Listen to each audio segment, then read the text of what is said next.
This segment is going to be a theory segment. We're going to spend our time proving that Kruskal's algorithm that we saw in the last segment is correct.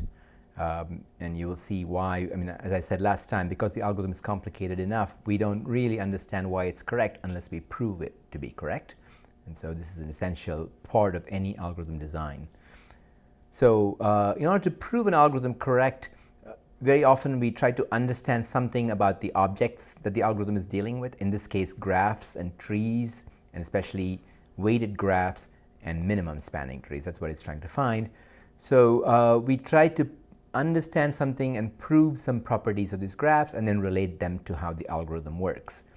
In fact, actually, a good algorithm designer probably realizes these properties before designing the algorithm and then uses these properties to design the algorithm, to guide the design of the algorithm. So what is the property that's relevant here?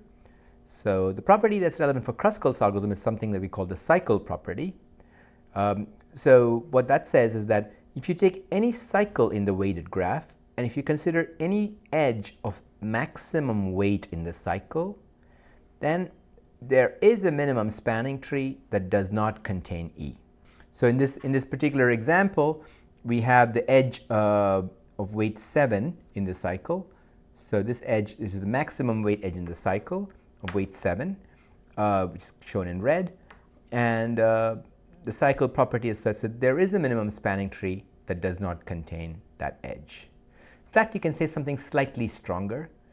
If this is the unique edge of maximum weight in the cycle, meaning that there is no other edge of weight 7 in the same cycle, then you can be sure that this edge can never be in a minimum spanning tree.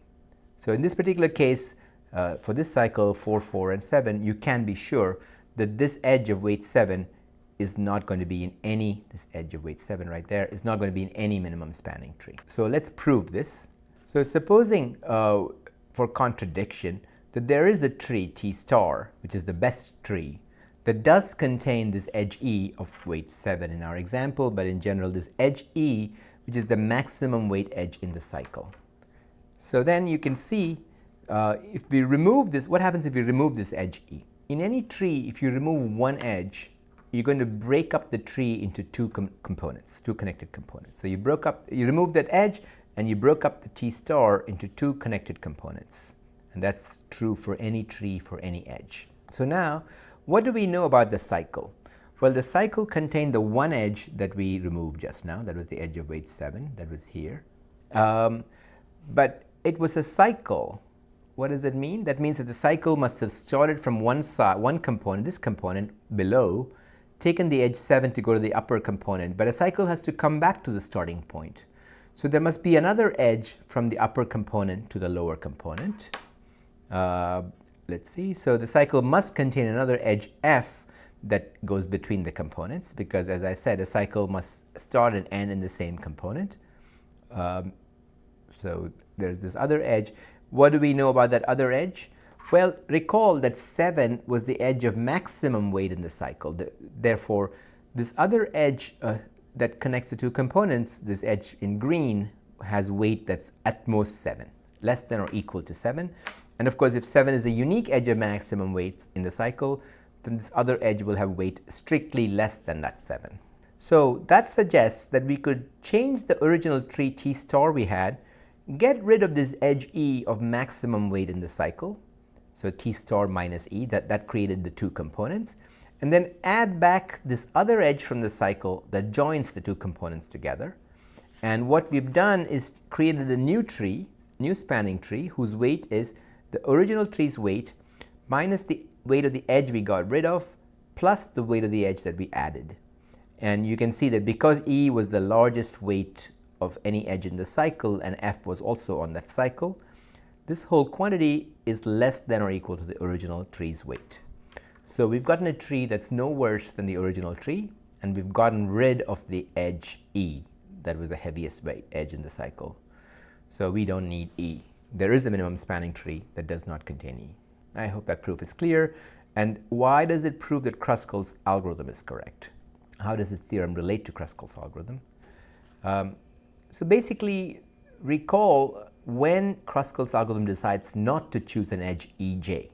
The only reason it doesn't choose an edge ej is because it must be part of some cycle where we have already included the other edges in the cycle. So basically the addition of ej to the set S of edges we are building would cause a cycle. That's why we did not include ej. But that means that ej must be the heaviest weight edge in the cycle, because all the other edges were chosen before ej. By the time ej was considered, they were already in the set S. And so ej is the heaviest weight edge in the cycle, and by the lemma we proved in the previous slide, we know that ej does not have to be in the minimum spanning tree, and it's okay to get rid of it. And if you just reason this way, you can prove that Kruskal's algorithm is correct. So now let's talk about the implementation of Kruskal's algorithm. So we've argued that it's correct, but how efficiently can we use Kruskal's algorithm to find the minimum spanning tree? So the challenge with implementing Kruskal's algorithm is whenever we see an edge ej, we need to decide if it completes a cycle with the edges we've already chosen or it does not. In the former case, we should just throw away ej. In the latter case, we should add ej to the set S of edges that we've already chosen. The observation is that the set S of edges we've chosen defines a graph that has connected components. So in this case, let's say that we've chosen the edges in black in this figure so far. So that is, we've chosen 3 edges, this one, and this one. These are the edges in the set S that we've chosen so far. Now, which edges will complete a cycle with the edges we've chosen and which edges won't? If you look at the green edge, it joins 2 different connected components formed by the edges we've chosen so far. The 2 components are the triangle down here and the 2 vertices up here. The green edge joins 2 distinct connected components formed by the set we've chosen so far, and so if that's the case, it won't cause a cycle.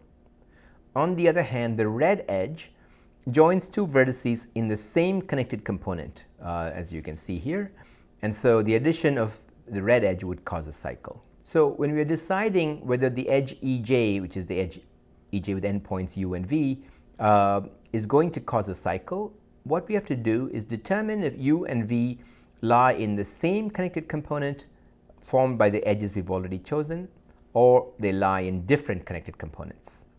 In the former case, we do not add ej. In the latter case, we do. So we need to keep track of the connected components created by the edges that we add. We need each vertex is initially in its own connected component. When we add an edge uv to the set S, that means it doesn't cause a cycle. So u and v must have been in different connected components, and therefore the addition of the edge uv now makes them all into one connected component. So basically, maybe u was in one connected component here, v was in a different connected component here. The addition of the edge uv makes all of this into one big connected component. So what that means is when we decide to add an edge uv, we need to take the union of the set of vertices in the 2 connected components and create a new connected component that way. How do we decide whether to add the edge uv or not? What we need to do there is we need to find the components that u and v lie in and see if they are the same or not. If they're the same, don't add. If they're different, do add. So what we need is a data structure that will support the 2 operations of union and find. And this is called the union find data structure, and we'll present a simple implementation of this data structure in the next. Each vertex, of course, starts out initially in its own component, because initially we haven't chosen any edges in our set S, so each vertex is in its own connected component. There are no edges. So the union find implementation works as follows. So, we maintain all the vertices, all the connected components, and the members of the connected components are going to live in a set of trees. These are called up trees, because what happens in these trees is that children point to parents rather than parents point to children. For some reason, these trees are drawn upside down, so the root is at the bottom, the leaves are at the top, but ignore that for the moment. What happens is that each node points to its parent. The parents are lower down. Okay, so we're going to maintain all the vertices and all the connected components in these up trees. In addition, we're going to have an array of pointers from all the vertices of the graph to their location in the uptree. For example, there'll be a pointer from G to this G, and so on. And every vertex will occur only exactly once in this structure, so exactly once, each vertex. All the vertices that lie in one tree are going to be said to lie in one component. So in this case, G, C, D, and A are in one component, H, I, J, and E are in one component, and F and B are in one component. And these are three different components. The name of the component is going to be the vertex at the root. So in this case, the name of the component of G is A. The name of the component of H is E. And we will see that we will do our union and find operations in such a manner that none of these trees will have height greater than log n. So this height will always be less than or equal to log n. And when we do that, everything will be efficient. How does the union find implementation works? The main idea is that when we do the union of two vertices, G and B, what should we do?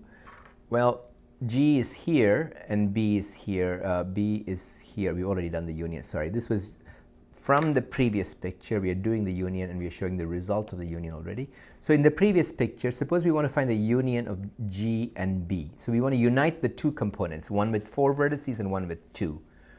What we would do is we would first find the root of G's component, which is A, the root of B's component, which is B itself, and we're going to make them into one component. How do we do that?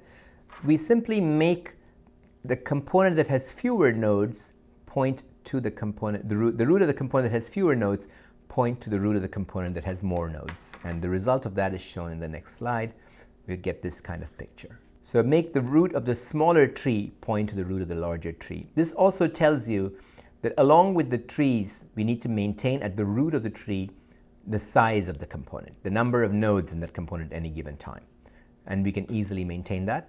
So for example, if we had known that A had 4 nodes under it before and B had 2 nodes under it before, then after the union, A will have the sum of those two, which is 6 nodes under it, and so on. So we maintain the size.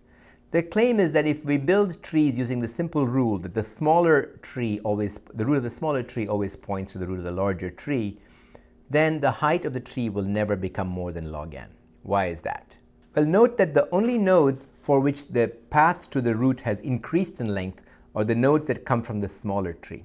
For the nodes that come from the larger tree, their distance, their access to the root has not changed at all.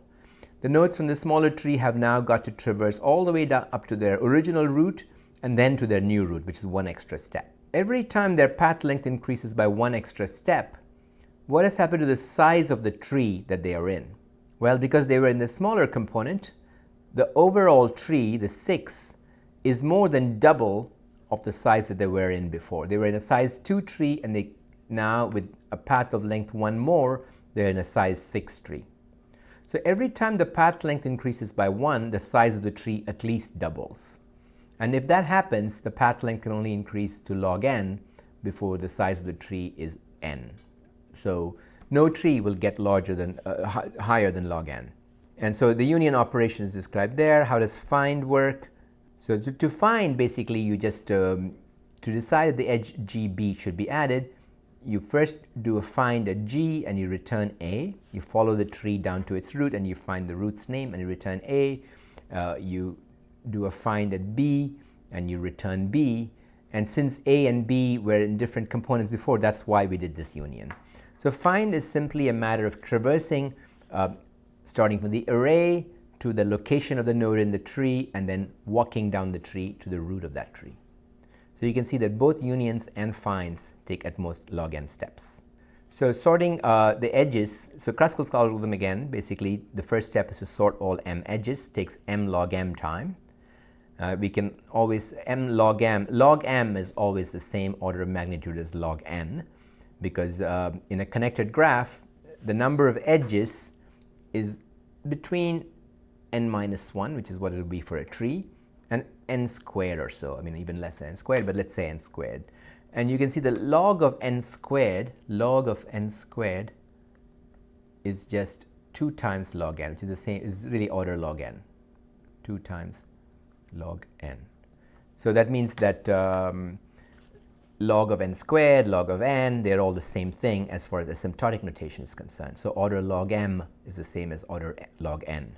Sorting all the edges takes order m log m time, and then processing each edge. If you want to process the edge AB, you got to do a find for A and a find for B.